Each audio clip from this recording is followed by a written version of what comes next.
আজকে আমার এই কাঠ কাটতেই হবে। এই কাঠ কেটে তারপরে নিয়ে বাজারে যাব, বিক্রি করে বাচ্চাদেরকে, আমার বউকে খাবার কিনে দিতে হবে।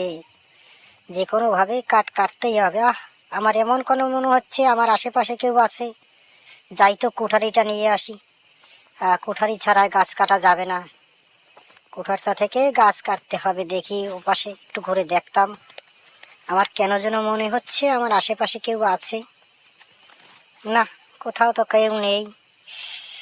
এই তো একটা পাখি ধরা বেঁধে ভাই যাচ্ছে।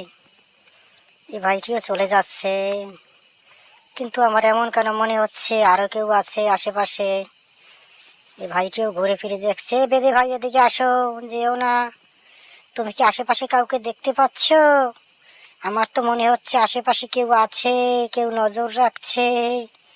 এই জঙ্গলে একা একা কাঠ কাটছি, তোমাকে পেয়ে গেছি, ভালোই হলো। কি যে বলো ভাই, এই জঙ্গলে কে কোথায় থাকবে? এই জঙ্গল তো একেবারে মানুষ জনহীন, শূন্য। তুমি এখানে একা একা কাঠ কেটো না। এই জঙ্গলটি ভুতুড়ে জঙ্গল, যে কোনো সময় বিপদ হতে পারে। তুমি তাড়াতাড়ি চলে যাও কাঠ কেটে। কি করব ভাই, গরিব মানুষ, আমার তো কাঠ কাটতেই হবে। কাঠ না কাটলে তো আমার পেট চলে না। তুমি চলে যাও বেদে ভাই, আমি ওই যে আমার কাঠ হয়ে গেছে, আমিও যাব। কিরে, কোথায় যাবি? ওই বেদে ছিল বলে তোকে কিছু বলিনি। এখন তুই কোথায় যাবি? দাঁড়া দাঁড়া দাঁড়া, তোকে আমি এখন কি করি দেখ।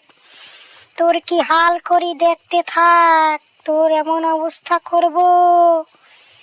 কিরে, আমি নিজেই তো বেহুশ হয়ে গেলাম। কি ভেবেছিলে তুমি আমিও মন্ত্র জানি ডাইনি?